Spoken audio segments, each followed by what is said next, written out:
keine Sekunde an Dana gedacht. Also ich kenne Jessie nur als total nervige, stressige Mitbewohnerin, aber manche Leute sagen auch, dass sie ein echter Kumpel sein kann. Sie ist viel mehr als ein Kumpel. Stell dir mal vor, wir haben es nicht mehr ins Schlafzimmer geschafft. Das heißt, wir werden uns in der nächsten Zeit öfter sehen. Natürlich nur, wenn dir das recht ist. Sieht so aus, als könnte jemand nicht genug kriegen von dir. Weißt du was? Du hast recht. Wie, womit? Ich bin eigentlich gar nicht der Typ für so eine lockere Affäre. Und dass ich mich trotzdem so wohl mit Sascha fühle, das heißt doch, dass da viel mehr ist als das. Du bist ein großartiger Mann, Sascha Vukovic. Mit dir weiß man, woran man ist. Und deshalb frage ich dich, willst du mein fester Freund sein?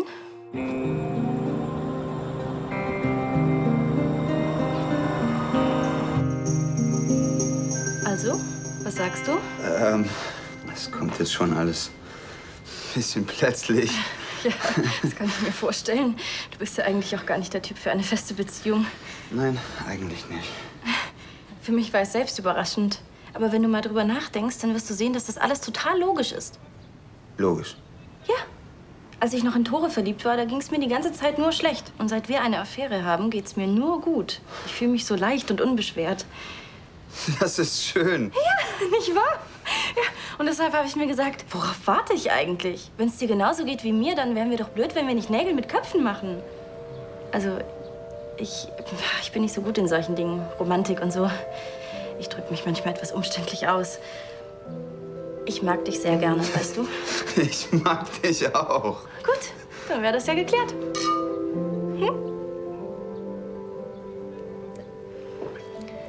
Dann sind wir jetzt also fest zusammen. Magst du noch einen Schluck? Unbedingt.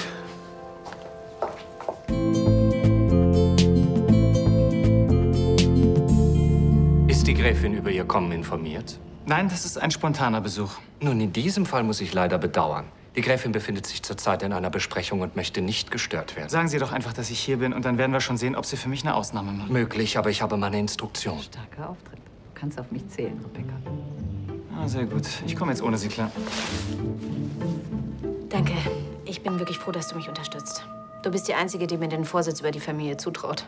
Ja, das tue ich.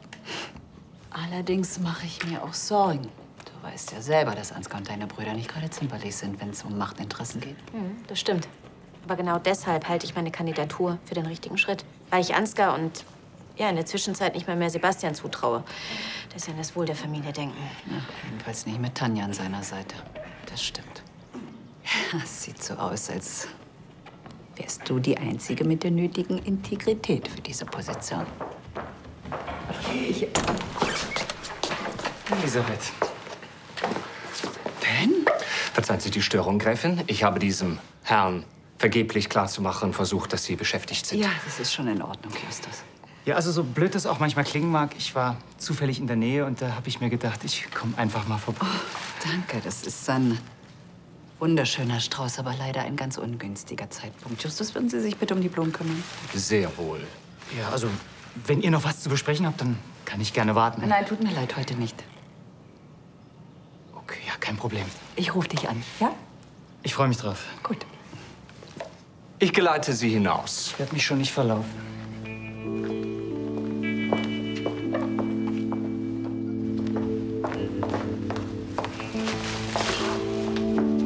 Das ist doch die schönen Blumen. Was für ein Kritter.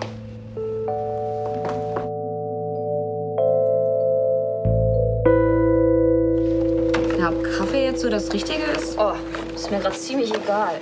Von dem Kaffee würde ich abraten. Sag ich doch. Meinst du von Kaffee im Allgemeinen oder von dem Kaffee? Von dem Kaffee. Also der war früher schon schlecht, aber seitdem wir die Marke gewechselt haben, Sag bitte lieber, wie es Maxi geht. seit heute Morgen unverändert gut.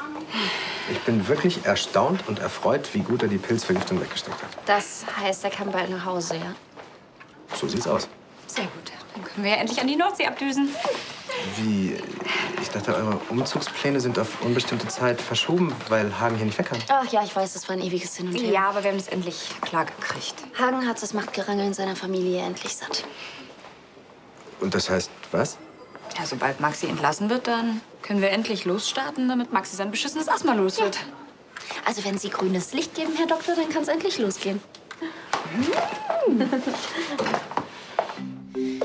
so froh, dass ich den Mut hatte, dich zu fragen. Ich habe sowas nämlich noch nicht so oft gemacht. Caro, ich muss... Also versteh mich nicht falsch. Ich finde es völlig richtig, dass Frauen heutzutage die Initiative ergreifen. Oder hast du ein Problem damit? Nein, generell Gut. eigentlich... Ich wollte dich nämlich nicht in deinem männlichen Stolz kränken. Hast du nicht, aber... Das war doch nur ein Scherz. Keks? Hattest du eigentlich schon viele feste Freundinnen? Tut mir leid. Ich will die nicht ausquetschen.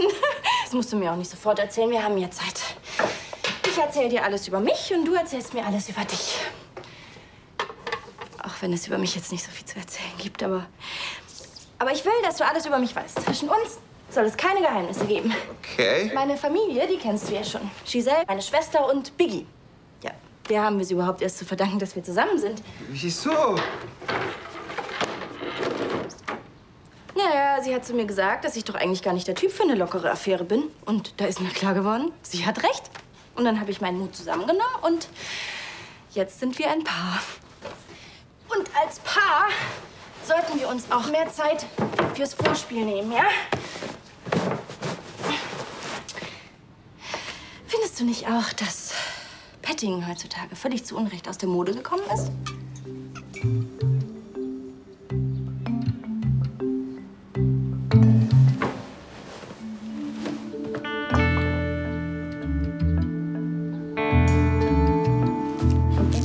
Gesund bist und wir an die Nordsee ziehen können, dann bekommst du das größte Sandspielzeug, was du je gesehen hast. Ne? Ja, wie ich die Mama kenne, ist es pink. Da hat ein Leopardenmuster. Geil, wo gibt's das? Max, du kriegst, was immer du willst. Hauptsache, du wirst wieder gesund. Und das hast du vor Amerikanern zu verdanken. Danke. Nichts zu danken. Aber es sieht doch so aus, als könnte er schon mit uns nach Hause gehen, oder? Ja, ihr habt ihn ja wohl jetzt lang genug beobachtet. Also ganz so schnell geht's dann doch nicht. Da muss ich euch leider enttäuschen. So ein paar Tage muss er noch hier bleiben. Vielleicht eine Woche. Eine Woche? Wieso das denn? Ich dachte, das ist alles in Ordnung. Hast du uns was verschwiegen, Ricardo? Du musst uns alles sagen, ist dir schon klar, ne? Nein, nein. Kein Grund zur Sorge. Das sind nur die Ergebnisse von diversen Tests, die ich noch abwarten will. Das ist alles. Wir können doch einfach, ich meine, wenn es gut aussieht, dann nehmen wir ihn mit nach Hause und rufst an, wenn du die Ergebnisse hast. Ich denke, Ricardo würde das nicht sagen, wenn es nicht wirklich notwendig wäre. Und auf eine Woche mehr oder weniger kommt es jetzt auch nicht an. Ich bin wirklich froh, dass ich mich auf dich verlassen kann. Um ehrlich zu sein, habe ich jetzt schon ein bisschen Angst vor meiner eigenen Courage. Aber das musst du nicht. Je mehr ich mich damit beschäftige, umso besser gefällt mir der Gedanke, dass du den Vorsitz übernimmst. Konzern ist doch reif für eine neue Perspektive, oder? Ach, danke. Das tut gut, das zu hören. So, aber jetzt will ich alles über dich und deinen Restaurator wissen. Ist ja echt ein kleines Schnuckelchen, ne? Da gibt's wirklich nichts zu sagen drüber. Ben und ich, wir sind uns einig, dass das eine schöne, aber eine ganz unverbindliche Angelegenheit ist. Ach komm. Doch, wirklich. Deshalb kreuzt er auch rein zufällig mit einem Strauß roter Rosen auf und ist ganz geknickt, weil du keine Zeit hast. Was soll das heißen? Willst du darauf anspielen, dass er sich mehr erhofft? Ist mein Eindruck. Aber du kennst ihn bestimmt besser. Entschuldigen Sie bitte, Gräfin. Der Wagen steht bereit. Ja, danke, Justus. Ja, dann wünsche ich dir viel Spaß bei der Maniküre. Ja, danke. Und mach dir nicht so viel Gedanken. Hm? Ich versuch's.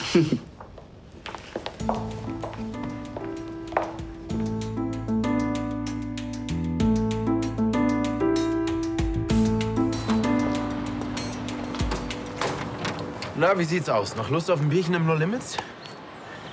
Nee, lass mal. Meine Abendplanung beschränkt sich heute auf eine heiße Dusche und Fußball gucken im Bett. Harter Tag, ha? Ich beneide dich echt nicht um deinen Job. Ich meine, es geht immer um Leben und Tod. Wenn ich mal einen Fehler mache, bekommt vielleicht mal ein Vegetarier ein Stück Hähnchen in den Burrito. Bei dir rollt immer gleich der Leichenwagen an. Jetzt übertreibt man nicht gleich so. Nein, wirklich. Ich habe Wahnsinnsrespekt vor dem, was du tust. Naja. Auch wenn ich gewissen Patienten falsche Informationen gebe, weil ich beruflich und privat nicht ganz auseinanderhalten kann? Wow. Nee, gar nicht wow. Vor allem, weil sich Jessie und Dana jetzt völlig unnötig Sorgen machen. Wegen Maxi? Ja, ich habe spontan behauptet, dass er doch noch nicht aus dem Krankenhaus entlassen werden kann, weil ich den Gedanken nicht ertragen konnte, dass die drei womöglich morgen schon an der Nordsee sind. Für immer. Die drei? Du meinst wohl eher Dana? Nee. Die ist jetzt mit Hagen zusammen und das ist okay für mich, wirklich. Klar. Ja gut, und Maxi wirst du auch vermissen. Max, genau, Max. Ja, während ich Jessie und Dana geholfen habe, den Kleinen großzuziehen, da sind schon irgendwie Vatergefühle hochgekommen. Zumal Timo ja jetzt in Paris ist. Und sich nie meldet, aber das hat er von seiner Mutter. Aber den Eltern irgendwas vorzugaukeln, das ist nicht cool. Nee, so gar nicht. Cool.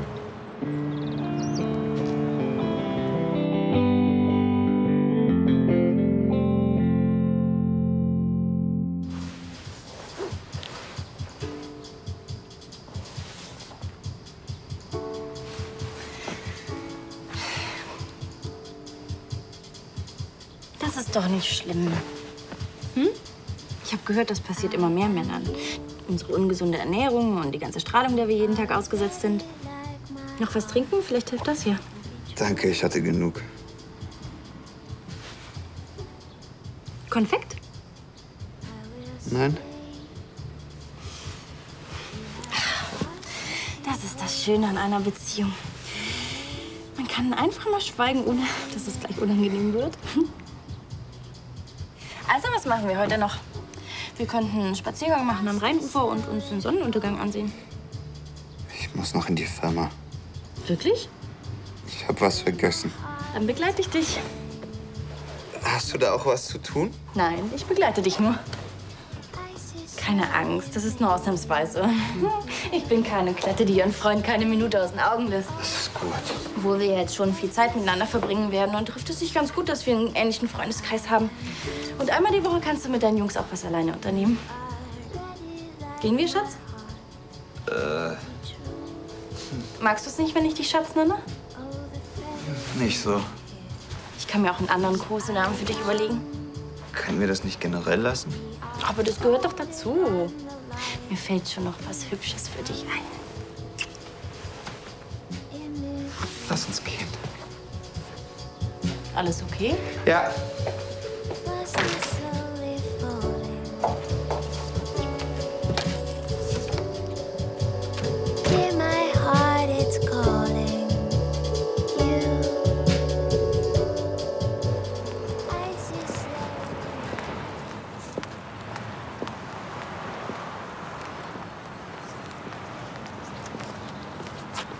Ja, ist in Ordnung, Frau Girardi. Ich rufe Sie morgen an. Wirklich? Gut. Ja, bis dann. Tschüss. Hallo? Na, das ist ja ein Ding. Was machst du denn hier? Ich hatte hier in der Nähe zu tun.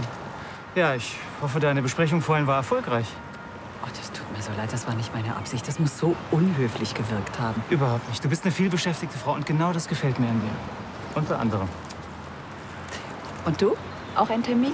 Den hatte ich gerade. Stell dir vor, ich habe eine wunderschöne Barockkommode abgestaubt zum absoluten Schnäppchenpreis. Gut, klingt erfolgreich. Ja, so erfolgreich, dass man das eigentlich feiern müsste. Eigentlich?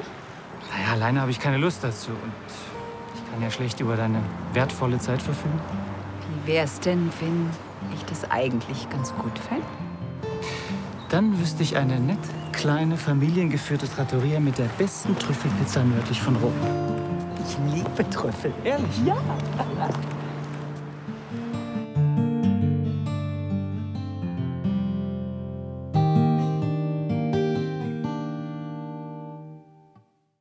Wie wär's mit Bärchen? Was? Bärchen, so könnte ich dich nehmen. Caro, ich muss dir was sagen. Okay, tut mir leid. Ach, ich will einfach alles richtig machen und jetzt übertreibe ich schon wieder ein bisschen. Du hast recht, wir brauchen keine Kosenamen. Es tut mir leid, Caro, aber Du, nein, das ist gar kein Problem. Ich brauche das auch nicht unbedingt. Wirklich, alles gut. ich habe was Was anderes. machen wir denn heute Abend noch? Ich Wenn du keine Zeit hast, kein Problem. kann nicht, Caro. Okidoki. Dann sehen wir uns morgen in der Firma. Okidoki.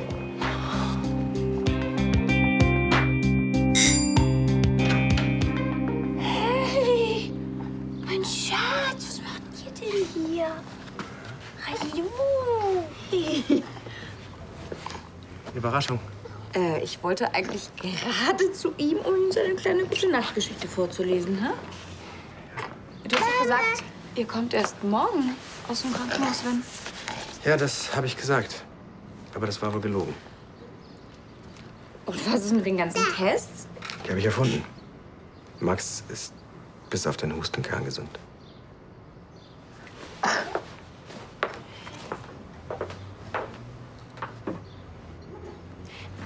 Warum erzählst du sowas? Weil ich ein Idiot bin und ein mieser Arzt und ein schlechter Freund. Ja, ein Idiot schon manchmal, aber was ist los? Als ihr drei mir vorhin freudestrahlend berichtet habt, dass ihr hier so schnell wie möglich weg wollt, habe ich Panik bekommen. Weil mir vollkommen klar ist, dass ich euch dann nur noch alle paar Wochen an der Nordsee besuchen kann, am Wochenende. Und Max weiß schon bald gar nicht mehr, wer ich bin.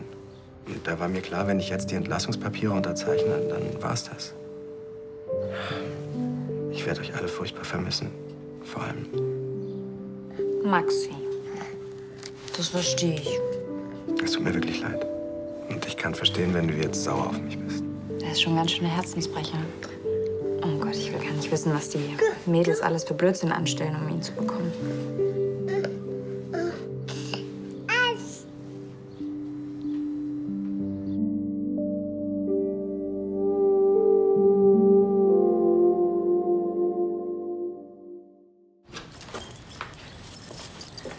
Was sind denn jetzt deine großen Neuigkeiten?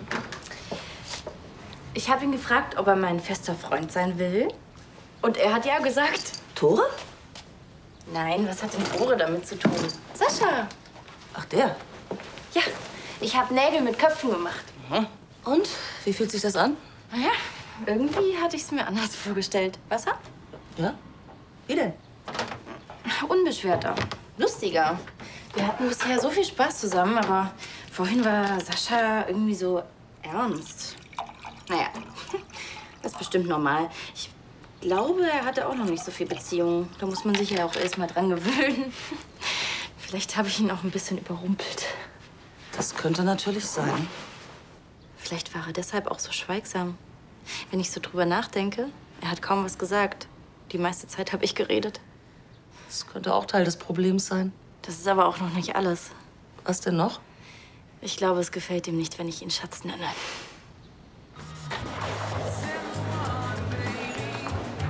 Dann hat sie mich Schatz genannt.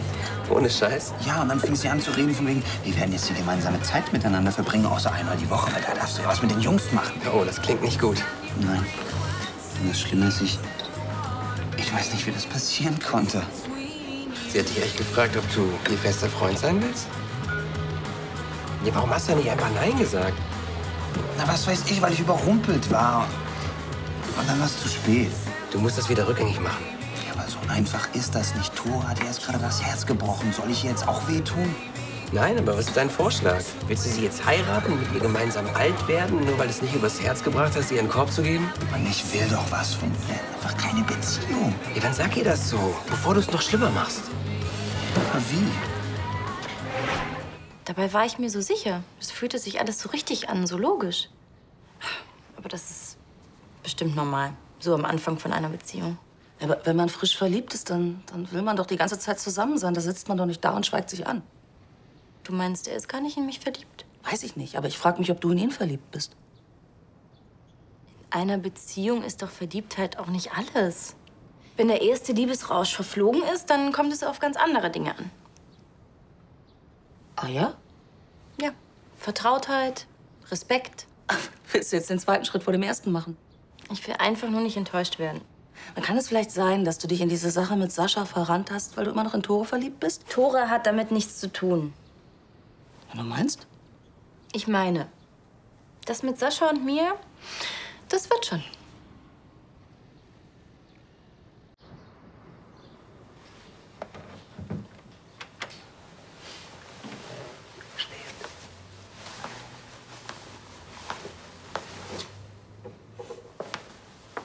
Jessie, was ist denn? Ja, nichts, ist schon gut. Es geht ihm gut, wirklich. Ich weiß. Gerade nur daran gedacht, wie knapp das alles war.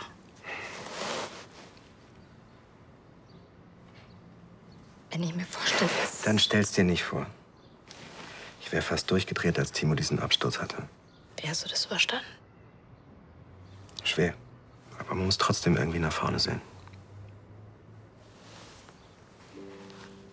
Das ist leichter mit einem Freund wie dir.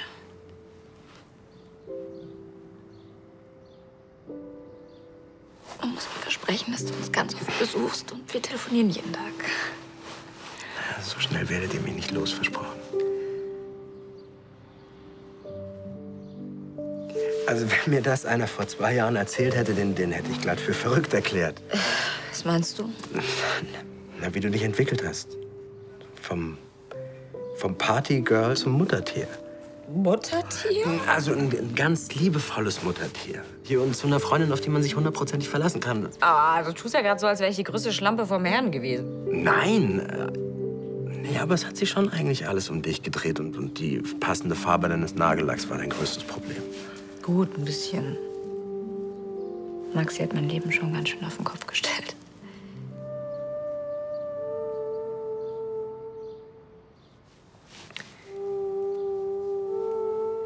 Also mir gefällst du so viel besser. Echt? Weil du so zeigen kannst, was für ein großes Herz in dieser super sexy Hülle steckt. So was Schönes hat noch nie jemand zu mir gesagt.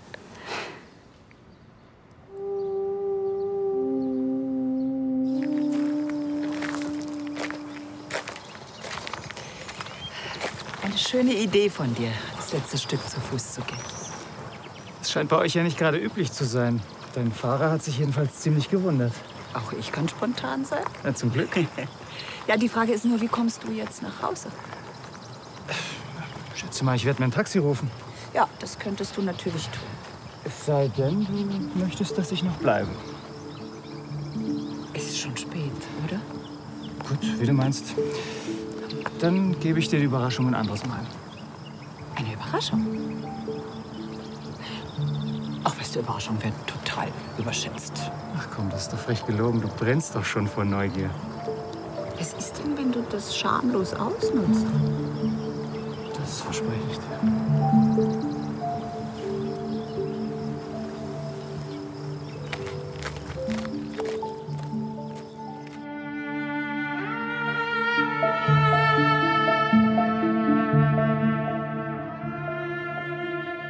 Und? Schläft wieder tief und fest. Aber meinen spanischen Schmachtfetzen konnte schon Timo nicht widerstehen. Vielleicht hat er sich auch nur schlafend gestellt, damit endlich Ruhe ist. Das habe ich schon bei Timo befürchtet.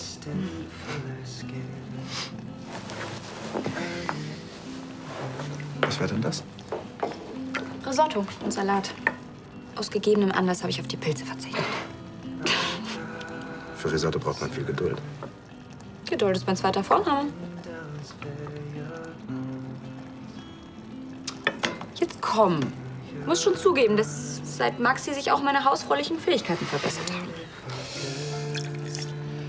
Zusätzlich zu meinem legendären Pams hat sich mein Reservat mächtig erweitert. Dein Reservat an Fremdwörtern ist zum Glück immer noch ausgesprochen kreativ. Wie? Kann ich dir helfen? Nee, danke. Ich krieg das schon hin. Was? Ist was?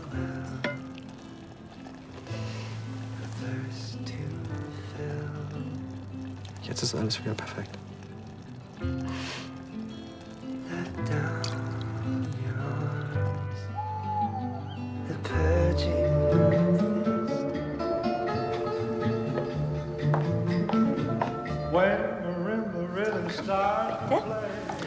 Auf unsere italienische Nacht.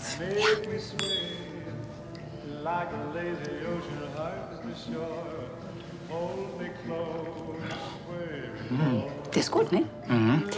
Diesen Grappa lasse ich mir immer von einem kleinen, traditionell geführten Weingut aus dem Piemont liefern.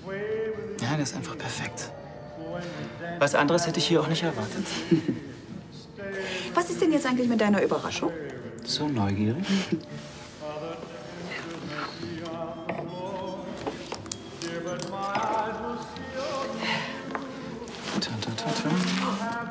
Oh Gott, das ist ja ein Geschenk. Ja, was hast du denn gedacht? Ja, ich weiß nicht. Ich dachte, ich meine, es gibt ja gar keinen konkreten Anlass. Es ist das Edelste seiner Art. Perfekt geformt, von zeitloser Eleganz und hochwertigstem Material. Oh Gott, Ben, das kann ich gar nicht. Also, ich meine, da hast du dich doch in Unkosten gestürzt. Das will ich nicht. Ach gut, dann nimmst du damit. Kein Problem. Hey, Finger weg.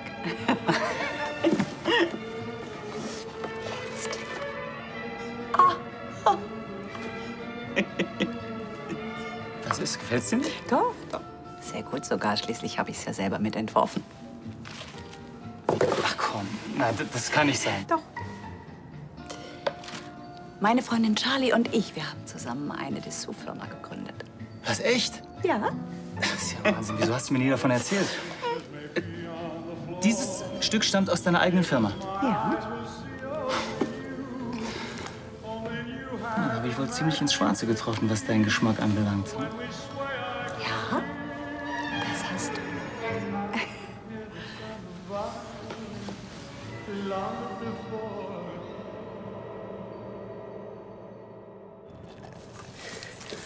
Tut mir leid, dass das erste Risotto angebrannt ist. Ich hätte dich nicht so zuquatschen sollen. Ist doch nicht so schlimm. Müssen da und Tagen halt ein bisschen warten. Wann wollten die denn kommen? Oh, eigentlich jeden Moment. Dann sollte ich mich lieber auf den Weg machen. Sorry, wir sind zu spät. Aber der Papierkram und Gestüt hat wieder ewig gedauert. Hey, schön, dass du da bist. Isst du mit uns? Ich muss euch was sagen. Max. Maxi ist wieder zu Hause. Das ist ja toll. Wie und was ist denn mit den ganzen Tests? Ricky hat sich richtig für uns eingesetzt und war im Krankenhaus, hat den Feuer unter den Hintern gemacht und jetzt sind die Laborergebnisse jetzt schon da. Die Ergebnisse sind also alle unauffällig. Absolut. Ihr müsst euch keine Sorgen mehr machen. Oh, super. Ich werde dir mal gleich Hallo sagen. Maxine schläft schon. Okay. Aber Leute, das heißt ja, dass wir diese Woche schon los können. Der Makler, der hat mir vorhin noch ein paar neue Vorschläge gemeldet. Wollt ihr mal sehen? Da ist Klar. noch Schöne dabei. Schau mal hier. Das ist zum Beispiel mit Drehdach. Jessie, kommst du? Und das finde ich auch super. Boah. Geil, das hat hier sogar eine Sauna. Oh ja. Und es ist direkt am Strand. Ganz nah bei den scharfen Surfern, die ich kennenlernen werde. Ich sollte mich jetzt mal auf den Weg machen. Du kannst gerne mitessen. Vielleicht ein andermal. Danke nochmal. Ciao. Ich bin immer noch von dem überzeugt. Ja.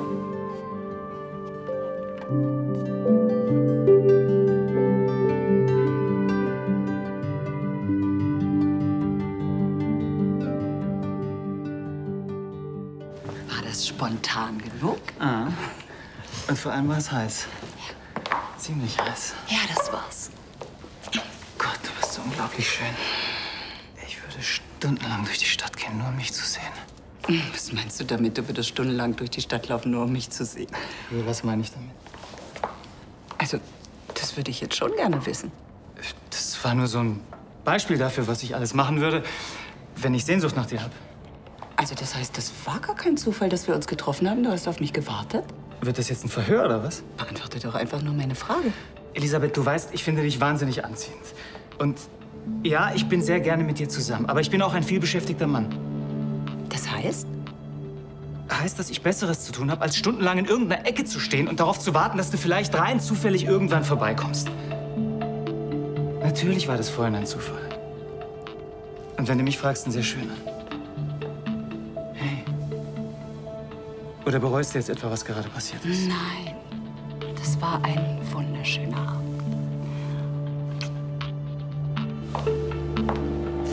Trotzdem, entschuldige, Ben, aber es ist sehr spät geworden und ich habe morgen wirklich einen sehr langen Tag vor mir.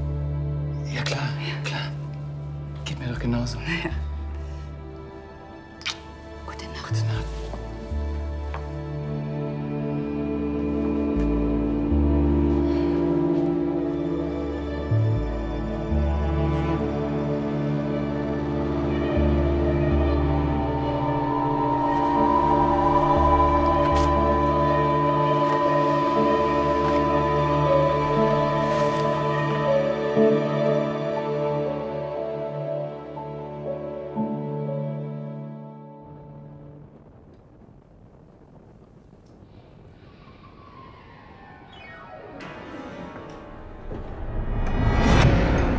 Wie war dein Tag, Schatz?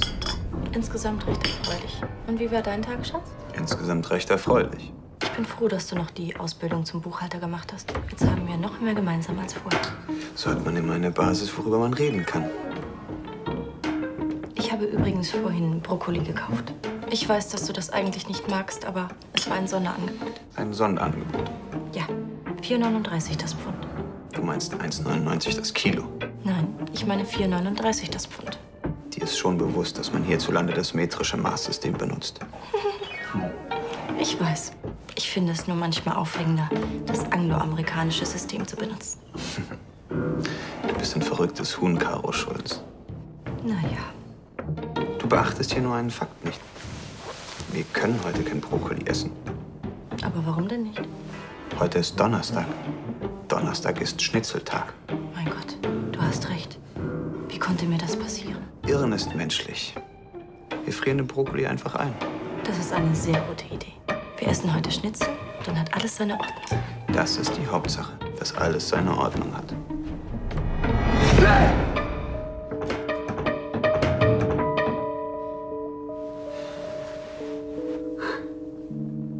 Ich habe übrigens nächste Woche meinen letzten Termin beim Hautarzt. Dann sind endlich all meine Tattoos weg. Endlich? Ja, ich bin schon so aufgeregt. Ich kann es kaum erwarten.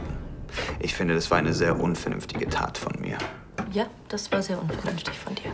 Ich habe damals überhaupt sehr viel Unvernünftiges getan. Das ist nun glücklicherweise vorbei. Ich bin sehr froh, dass du mich damals gefragt hast, ein fester Freund zu sein. Ich auch.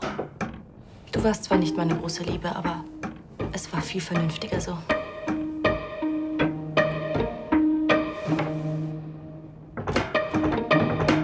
Nein, oh nein, oh nein, oh nein.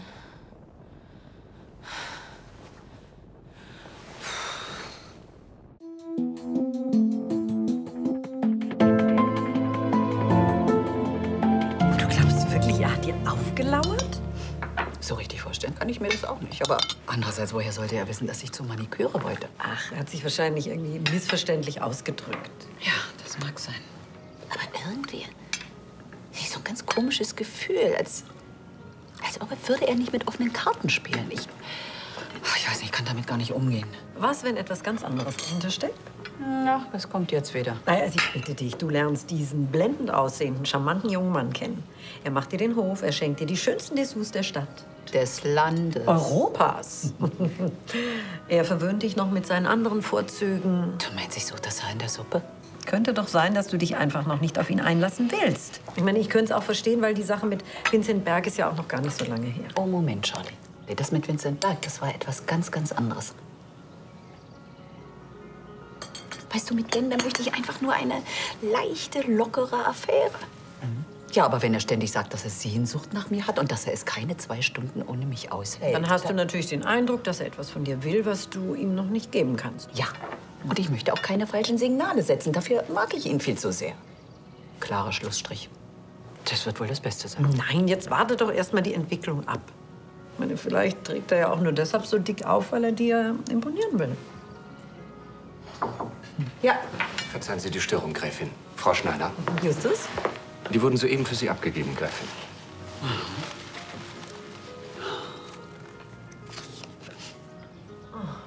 Da hat wohl wieder einer dick aufgetragen, was? Leider.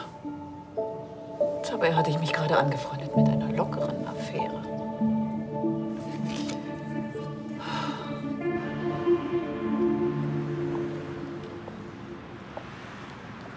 Caro? Oh, Sascha, gut, dass ich dich sehe. Ich muss unbedingt mit dir Nein, sprechen. ich muss mit dir reden. Nein, ich zuerst. Das ist wichtig. Bei mir auch. Lebenswichtig. Also, was ich da gestern veranstaltet habe, so von wegen feste Beziehung und so, können wir so tun, als wäre das nicht passiert? Ich mag dich wirklich sehr, aber deswegen muss man ja nicht gleich fest zusammen sein. Ich glaube, ich bin da ein bisschen übers Ziel hinausgeschossen. Ja, ich wollte besonders vernünftig sein und habe totalen Unsinn gemacht. Es tut mir leid. Und was wolltest du mir sagen? Genau dasselbe. Es ging mir gestern alles ein bisschen zu schnell und eigentlich wollte ich dir das sagen, aber ich kam ja nicht dazu. Ja, ich verstehe es, wenn du mich nicht mehr sehen willst. Wieso? Ich mag dich und wir haben eine super Zeit zusammen. Bis auf die Nummer gestern. Du meinst? Wir machen genau das, was du gesagt hast. Wir tun so, als ob es gestern nicht gegeben hätte. Wir machen so weiter wie bisher? Eine einfache Affäre? Eine zwanglose, lockere Affäre ohne Verpflichtungen? Das klingt ja... Ja.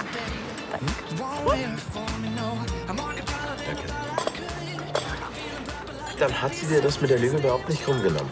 Nicht nur das, sie hat sogar dafür gesorgt, dass ich Frau Dahmer und Hagen damit nicht aufnehme. Wow, also das ist nicht mal großzügig. Und sie ist eine Löwenmutter und hat ein riesig großes Herz und ist witzig, spontan. Schlecht sieht die auch nicht aus. Also das ist die Untertreibung des Jahrtausends. Was soll ich denn sagen? Ich bin verheiratet. Trotzdem. Also ich meine, du solltest sie mal ohne die Schminke und Klamotten und sowas alles sehen. Mamacita. Kann aber auch eine Nervensäge sein mit ihrem ganzen Tussi-Gehabe. Ey, alles Fassade, um die Unsicherheit zu überspielen. Natürlich. Sie ist einfach nicht die hellste Kerze auf der Torte. Also jetzt verwechselst du Bildung mit Intelligenz. Nur weil sie nicht immer alles weiß und manchmal ein paar Fremdwörter durcheinander bringt, heißt es noch lange nicht, dass sie dumm ist. Im Gegenteil. Sie hat sogar eine äußerst schnelle Auffassungsgabe, wenn es um Dinge geht, die sie wirklich interessieren.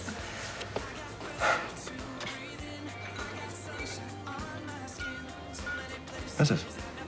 Man könnte fast meinen... Was? Ja, so leugnen kannst du es nicht mehr. Was? Na Mensch, wie du von ihr schwärmst, die Sternchen in deinen Augen. Hm? Ich hab mich in sie verliebt.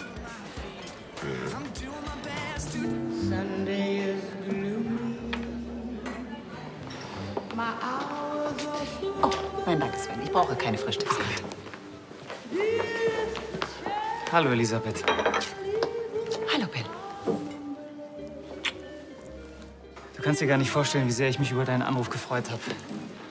Ich hatte gestern Abend irgendwie den Eindruck, ich habe dich verärgert. Deswegen auch die Blumen. Ja, danke. Das war ein sehr schöner Strauß. Aber da du es gerade ansprichst... Nein, du hast mich nicht verärgert. Aber? Als wir uns wieder getroffen haben, da waren wir uns doch einig, dass wir im Augenblick keine feste Beziehung wollen. Sondern eine lockere Affäre ohne Komplikationen. Genau. Für mich hat sich daran nichts geändert.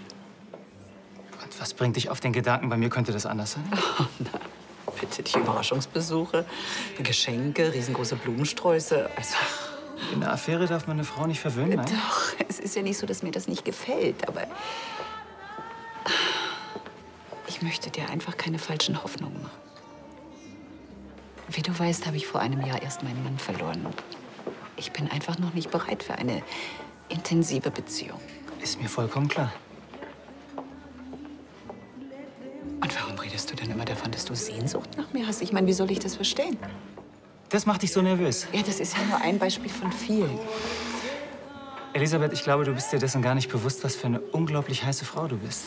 Bitte, Ben, hör auf. Wenn du weitermachst, dann werde ich noch ganz rot. Gut so. Das steht dir. Hör zu. Ich bin ein sehr impulsiver Mensch. Und wenn mir etwas oder jemand gefällt, dann zeige ich das auch. Und das hat rein gar nichts damit zu tun, dass ich vorhabe, dich zu heiraten. Oder einen Ponyhof mit dir zu gründen. Du faszinierst mich. Deswegen will ich in deiner Nähe sein. Und wenn ich sage, dass ich Sehnsucht nach dir habe, dann meine ich damit, dass ich gerne mit dir... Oh Gott, hör bitte. Jetzt werde ich rot.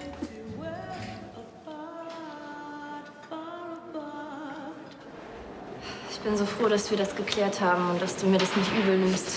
Muss ja ziemlich traumatisch für dich gewesen sein. Ein bisschen. Du hättest dich aber ruhig mehr wehren können.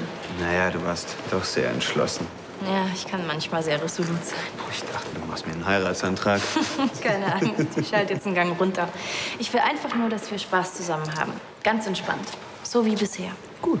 Und ich liebe deine Tattoos. Okay. Du musst genauso bleiben, wie du bist. Du darfst dich von niemandem verbiegen lassen. Und schon gar nicht von so einer Spinnerin wie mir. Versprichst du mir das? Versprochen. Sehr gut. Und was man über Handystrahlung und Ernährung sagt, ist überbewertet. Meinst du? Mhm. Wenn du in Fundus mitkommst, beweise ich dir das. Sehr gerne, Schatz. Mhm.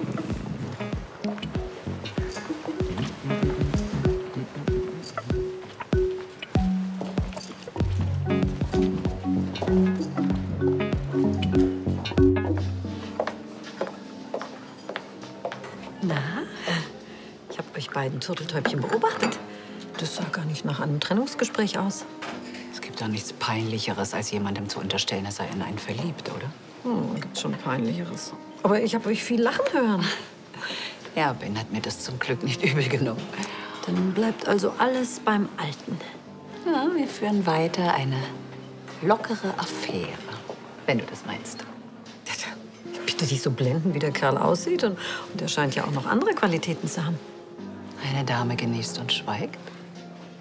Ach, diesem Spruch konnte ich noch nie was abgewinnen.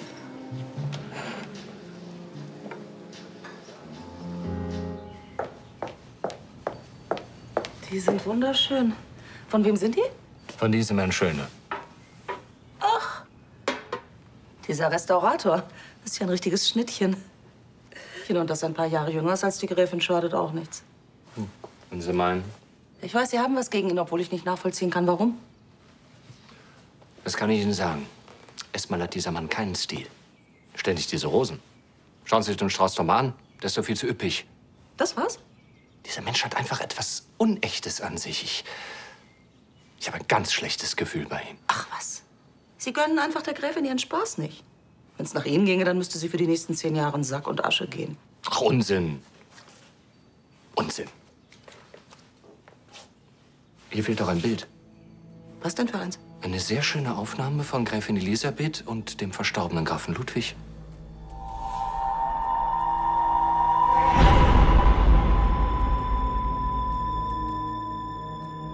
Du wirst ja rot, dass ich das noch erleben darf. Hör mal, das wäre wirklich ein Ding gewesen, wenn du diese Affäre leichtfertig aufgegeben hättest. Ja, du hast recht.